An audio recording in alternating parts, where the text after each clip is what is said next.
Thank you. Thank you. Good afternoon and good evening. My name is Cowboy Williams, and I would like to welcome you to the world premiere of the House of Moor. Now, with you being my welcomed guest, it is incumbent of me to at least allow you to view the property that'll be accommodating your stay today. I would love to make you familiar with the signs and symbols you'll be seeing this afternoon. That way you're a little bit more at home. If you would direct your attention right here, you will see a beautiful crest in the shape of a shield that is broken up into 4 quadrants. Those 4 quadrants represent 4 pillars of the House of Moor. The first one that we'll talk about today is going to be in the top left-hand corner, represented by a crown, and that is none other than Dr. Martin Luther King. We've got to give ourselves to this struggle until the end. Nothing would be more tragic than to stop at this point in Memphis. And I want to thank God once more for allowing me to be here with you. I left Atlanta this morning and then I got into Memphis. And some began to say the threats, or talk about the threats that were out. What would happen to me from some of our sick white brothers? Well, I don't know what will happen now. We've got some difficult days ahead. But it really doesn't matter with me now, because I've been to the mountaintop. I don't mind. Like anybody, I would like to live a long life. Longevity has its place. But I'm not concerned about that now. I just want to do God's will. And He's allowed me to go up to the mountain. And I've looked over and I've seen the promised land. I may not get there with you, but I want you to know tonight that we as a people will get to the promised land.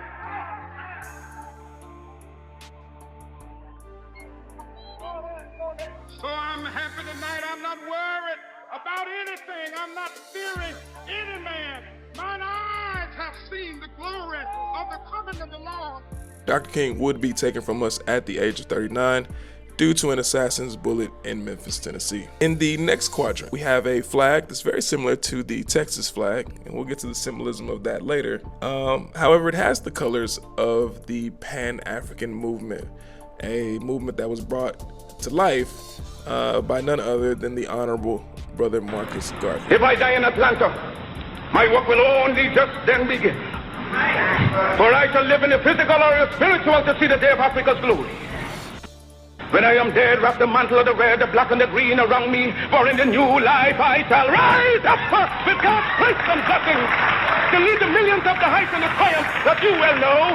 Look for me in a world when there is storm. Look for me all around you, for with God's grace I shall come back with countless millions of black men and women who have died in America, those who have died in the West Indies, and those who have died in Africa to aid you in the fight for liberty, freedom, and life.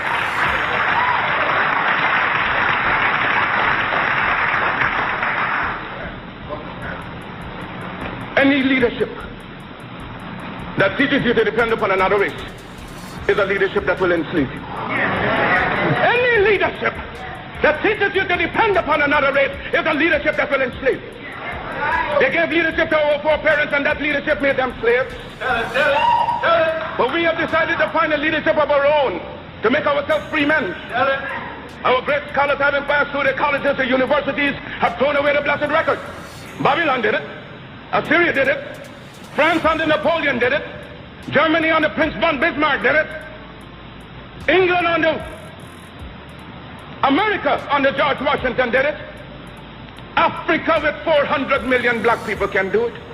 If you cannot do it, if you are not prepared to do it, then you will die. You race of cowards. You race of imbeciles, you race of good for nothing. If you cannot do what other men have done, what other nations have done, what other races have done, then you had better die.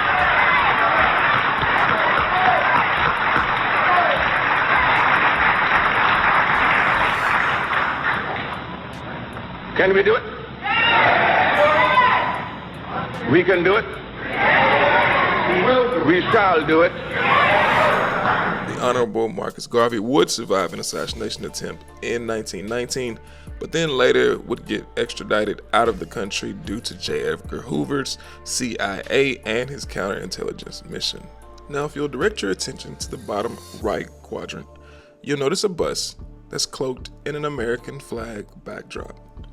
Now, the bus is symbolic to the Montgomery City bus boycott, and the American flag is symbolic to the time period when, in order to be an American citizen, you had to be of red blood, white skin, and blue eyes. With that being said, I give to you the Honorable Miss Rosa Parks. I did this because I felt I was being violated as a human being. I had had a hard day of work on the job, and I was physically tired as well as just mentally vexed and sick of this type of thing we had to endure as a people because of our race. It did not seem right, it wasn't right, and I felt that I was being mistreated. We knew that she was going to be convicted. But what was more important than her case per se, whether or not she was convicted or not, was the fact that between the time she was arrested on Thursday and the time of the trial on Monday, the black community had become so upset and disturbed over the bus situation and over Mrs. Parks' arrest until we had concluded that this simply was it, the straw that broke the camel's back, and that we were going to stay off of the buses until we could get some type of consideration. Now, the Honorable Miss Rosa Parks would be later christened as the mother of the Civil Rights Movement, go on to lead a full life, and then depart from us in the year 2005. And finally, I would like to direct your attention to the bottom left quadrant, where you'll notice an X with a golden background. Now, that golden background is relative of the golden rule, reminding us that we should treat others how we would like to be treated.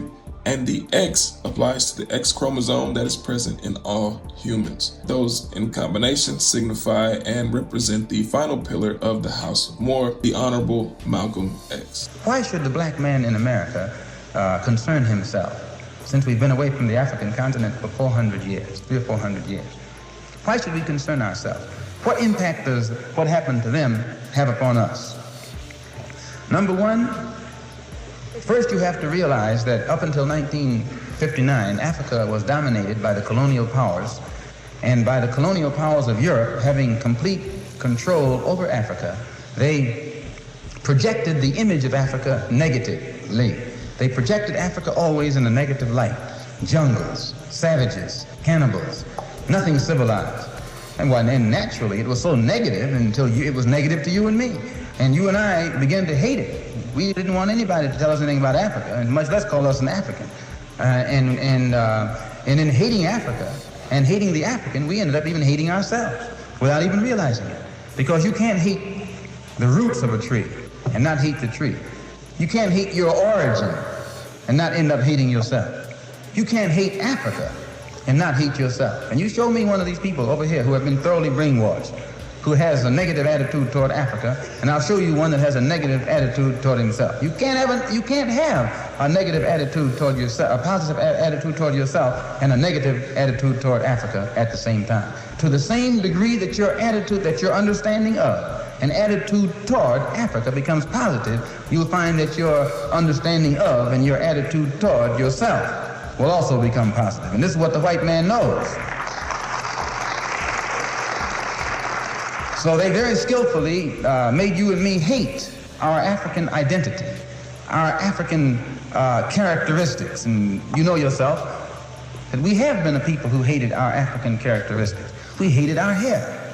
We hated the shape of our nose. We wanted one of those long dog-like noses, you know.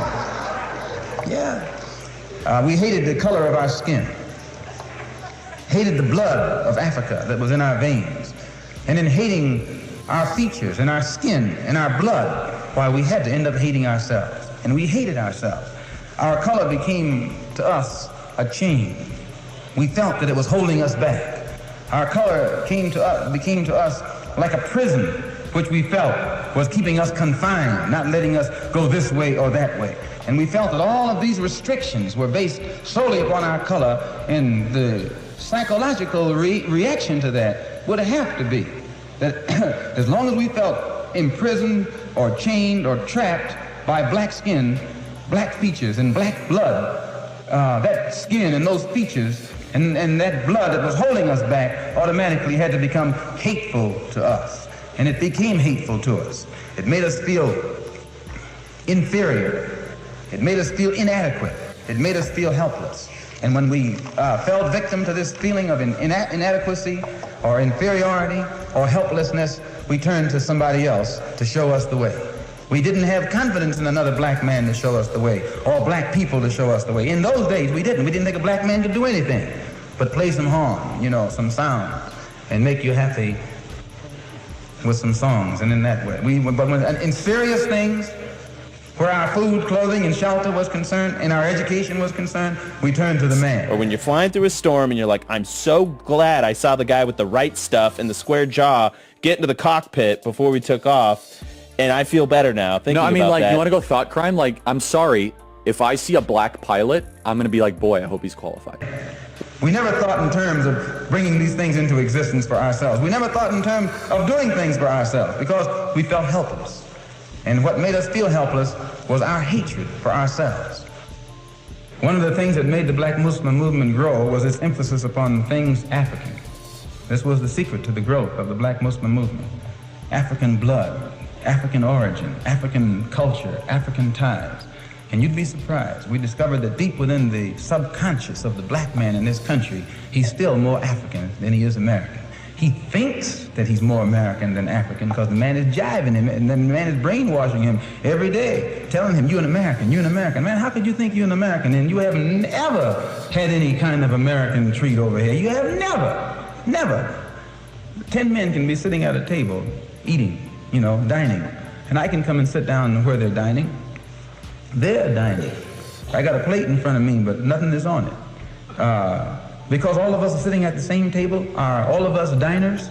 I'm not a diner until you let me dine. Then I become a diner. Just being at the table with others who are dining doesn't make me a diner. And this is what you got to get in your head here in this country. Just because you're in this country doesn't make you an American.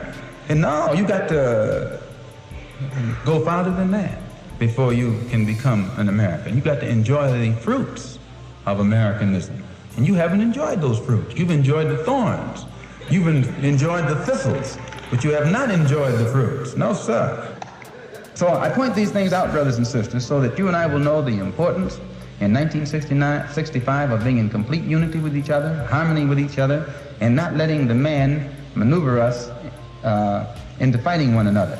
I say that again that I'm not a racist. I don't believe in any form of segregation or anything like that. I'm for the brotherhood of everybody, but I don't believe in enforcing brotherhood upon people who don't want it. As long as we practice brotherhood among ourselves, and then others who want to practice brotherhood with us, we practice it with them also. We're for that. But I don't think that we should run around trying to love somebody who doesn't love us. Thank you. And on February 21st of 1965, the Honorable Malcolm X was assassinated at the age of 39. Now that we've gotten the formalities out the way, I feel like we need to lay a couple ground rules. The first one, I do want to reference the flag that we mentioned earlier in our tour. That flag is symbolic of the Honorable Marcus Garvey, and the colors represent the red of the blood shed by Africans for the liberation and the unity of all people of African descent. The black represents the people of African ancestry and affirms their existence as a nation. The green represents the abundant natural wealth of Africa and the land itself. If you'll notice, the flag also bears a striking resemblance to the Texas flag. That is because Galveston, Texas is considered the birthplace of Juneteenth. Now, second, when you enter into the House of Moor, you immediately shed your black identity. What do you mean by that?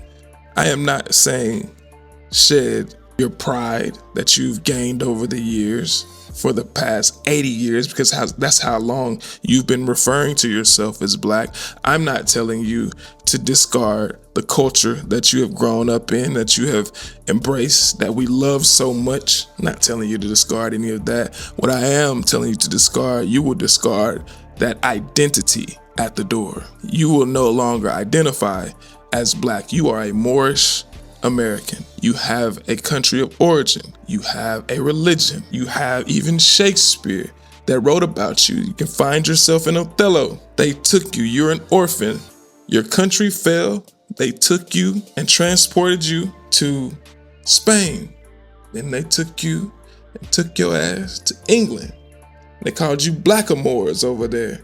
And they got pissed off at you because you was mooching off the unemployment system over there. So they took you and they moved you over to the Americas. And then you went from a Moor to a blackamoor to a Moro to a Negro to a nigger to the N-word to blacks to African Americans. Africa is a continent. You are a Moorish American. And it is my goal and my duty to make sure that you feel just as offended at being called a black American as you would as a fair-skinned individual calling you the N-word. First of all, let's just touch on that really quick. If that skin that you pictured in your head is fair, what does that make your skin? Call me a Moorish American from here on out, and I pray you feel the same way. I want to thank you guys for tuning in to tonight's episode. If you have not already, go ahead and hit that subscribe button. And you can also click the link in the bio where you can find House of Moor merch. I want you to tune into our next episode. And I'm on the fence so much about the next episode. I guess it's only right that I start with the origins of Moorish America. I so badly want to talk about J. Edgar Hoover. Can we get a clip of J. Edgar Hoover really quick? I believe myself to be the offspring of the Black Panthers, you know, because I see and I learned from what they had. You know, they got did in by the media, their love for cameras, and an extremely sinister government. And they just happen to be born in the same time as a motherfucker named J. Edgar Hoover. Also, before we go, stay tuned right after the credits for scenes for the next episode. Let's get that clip of J. Edgar Hoover in here. The Black Panthers are recruiting criminals and hoodlums and encouraging them to engage in a broad range of terrorist activities. They are the greatest threat to the internal security of this country. We want to make it clear to black youth that if they want to be revolutionaries, they will be dead revolutionaries.